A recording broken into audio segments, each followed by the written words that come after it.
our partners model involves a lot of different components and is very long-term and involves long-term support to the ex-combatants. And as a result of that, it's been chosen by the UK government, by DFID, as the most effective model for community-based reintegration. And now our challenge is, how do you do it on a big scale? You can't just blow up our partner with a sort of bicycle pump until they're 20 times the size. So we're building a coalition of organisations that are capable together of delivering this kind of project at scale. So that's a bit about Peace Direct, and I'd be really happy to answer questions about that. Why did we start local first? Well, we wanted to promote the idea that's at the centre of Peace Direct, that you should look for local capacity in any kind of development activity and not just assume that it doesn't exist, and use local capacity in preference to international capacity. And part of that is demonstrating that local capacity can be large. There's a survey run by an organisation called Keystone Accountability that asks local organisations what they think about their international partners. And this is quite a good test of the extent to which the international NGOs are allowing for local leadership. And I'm very proud to say that we've come top in the last two surveys, last time top out of 62 organisations. So that sort of gave us a feeling that we actually did have something to share with the world about how we work and why it seems to be a better fit with what local people are able to do. So there are three key principles of local first, which are basically on the back of this, and anyone who wants one of these is welcome to have one. Number one, look for local capacity. So we're very good at doing needs assessments. We love going into countries and doing a needs assessment and finding all the needs that they have, and then we know that for the next 20 years we'll be occupied meeting those needs. But actually what we should be doing is going into countries and doing a capacity assessment and finding the local capacity that with support could meet those local needs. So that's the first principle. The second principle is that capacity will be found in different places. So it may be found in NGOs, it may be found in particularly effective government departments, it may be found in professional associations. In the Burundi 2010 election, one of the most effective organisations for spreading the word about the need for peaceful elections was the Motorcyclist Union. So there were 1,000 motorcycle taxi members who went all over the country talking about how important it was to have peaceful elections. So that's the second principle, look for capacity in different places, don't assume it's all in the government or all outside the government. And then the third principle is allow local people to lead in their own development. So don't have a blueprint that says, this is what worked in Somalia, so we'll apply it to Mali or we'll apply it to Myanmar, but actually allow local ideas to flourish and be respected. And that's for a number of different reasons. One is they're likely to be more appropriate. Secondly, local strategies are likely to be more long-lasting. So I was recently advising a UN peacekeeping simulation, which is actually starting today in earnest, on local ownership. So how peacekeepers could learn to work with local organisations in their peacekeeping mission. And trying to get this idea across, I said, think about yourselves as you're stepping into a river. The river is flowing, you're stepping in, then you'll step out, the river will go on flowing. And the river is the local peace-building activity that's going on. So the UN obviously comes in and brings something very important, otherwise it wouldn't be there. But it needs to recognise that it's not stepping into a blank field, that there's stuff going on there. These principles also apply to the humanitarian field. And if you give me a minute, I need to get my notes on this. There's a very interesting project called From Local to Global that looks at the experience of local people in humanitarian settings, so crises, disasters. And here are some of the really interesting findings. The perceptions of local people interviewed is that their own actions and those of the community are most important in terms of protection and survival, rather than the intervention of internationals. I know in one case it was estimated that only 5% of the protection activity is done by internationals. However, outside actors have little understanding of what local people are doing and don't ascribe much importance to them, and do very little to support community action on their own terms. Community responses are born out of necessity, and they may be doing things that international actors would find very hard to accept. So, for instance, people respond to the threat of starvation by farming in areas that have landmines. A child may be sent to fight with an armed group to secure protection. These are things that don't really fit very well with the international humanitarian values, but they may be actually the only strategies that are available to people.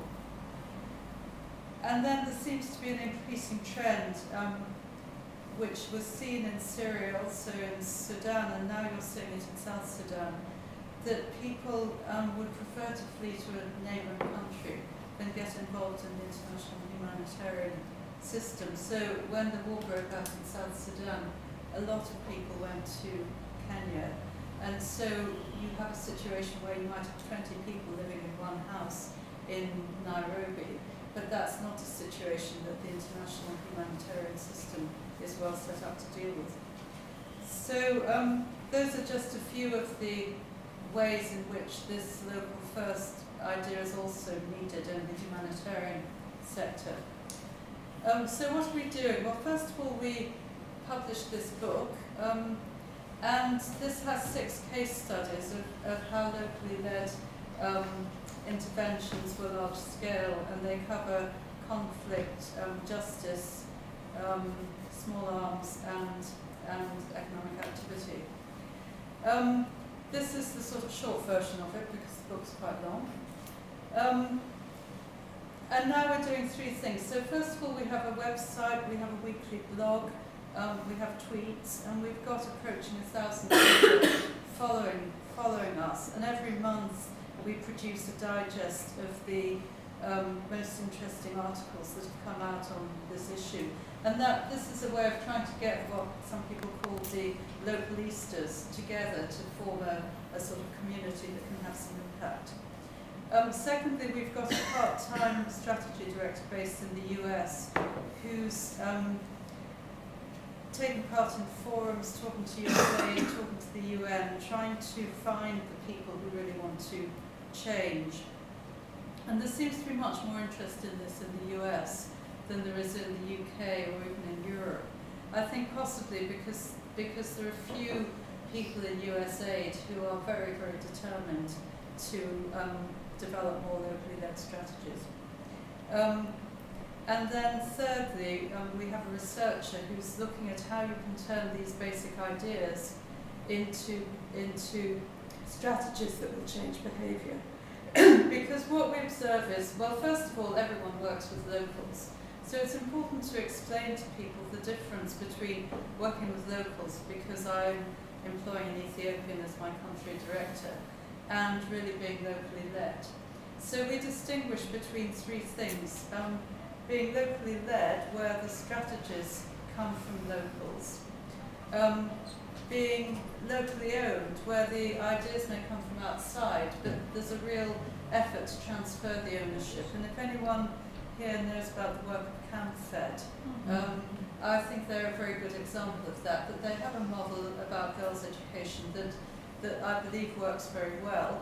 They bring it into a country, but then they recruit lots and lots of local people to act as volunteers in the PTA and selecting girls to be given scholarships, so that eventually they can exit and leave something behind. And then what's depressingly common is the sort of locally implemented idea where, you know, a donor has a bright idea about what's needed in Malawi or South Sudan or wherever, and they give the international NGO a contract to deliver this bright idea, and the international NGO finds a local organisation that does the work but has no ownership. So we're trying to get people to think about, is your way of working really locally led? Just because you employ a local doesn't mean that there's any local leadership involved. So we feel that there's a lot of interest in working in a more local first way, but how do you actually turn that interest into action? And the strategy that we've determined on this twofold thing of first of all trying to find the people who are interested, but then trying to define practical solutions to the problems that prevent people from working in a local first way. And we've identified 4 problems that we're working on, which are how do you identify and assess local capacity? So how do you find the local capacity and how do you work out what people are actually able to do? How do you develop strategies in a way that's genuinely shared between the funder and the local organisations? How do you fund local organisations in a way that builds them, doesn't destroy them? And finally, how can you create mechanisms that allow relatively small organisations to access what may be quite large amounts of funding through collaborations, through intermediaries, whatever. So we're finding examples of different practice in these different fields. So if I just look at the last one, this could include organisations like Global Green Grants that give very small grants to environmental activists all over the world, with the decision making being made by local committees. So there'll be a Brazilian committee that makes decisions about Brazil, and the people in Boulder, Colorado hand that power down to the local level. It could include things like Slum Dwellers International, which is a coalition of people living in slums, which receives money from donors and then dispenses it in small packets. It could include the sort of collaboration that we're trying to build in the Congo, where people get together to jointly deliver a large program. So there's a sort of interesting dynamic whereby if you ask the international NGOs like Oxfam or Save the Children, they'll say, of course we'd love to work like this, but the problem is the donors, you know. And we feel that that's a bit of a cop-out, because actually there are organisations that work in a much more local first way and organisations that work in a much less local first way. And you can see that from the spectrum of scores on the Keystone Accountability Survey, which goes from about plus 40 to minus 40. So different organisations are clearly allowing very different amounts of local leadership. But it is also true that some of the ways that donors disperse aid make it very difficult to work in a local first way. So we have to work with the donors, we have to work with the international NGOs. Maybe in the long term, the answer is also with country governments. So if the government of Rwanda said, we don't want any aid unless it's framed in a locally first way, that would really be a wake-up call for the donors. But that's probably some way off. So we're at the start of a journey. We don't really know where it's going to go. I think the view in Peace Direct is that we should be focusing on promoting these ideas within the peace-building sector, and that we should be working with humanitarian organisations and development organisations to promote them in those sectors. And we are already working very closely with the International Rescue Committee and with Oxfam America on the humanitarian side. Because actually that's where I think the biggest changes are likely to happen for reasons I can go into. I think in the development field there's more local first work and perhaps less need to promote these ideas there. So I think that's all I want to say really.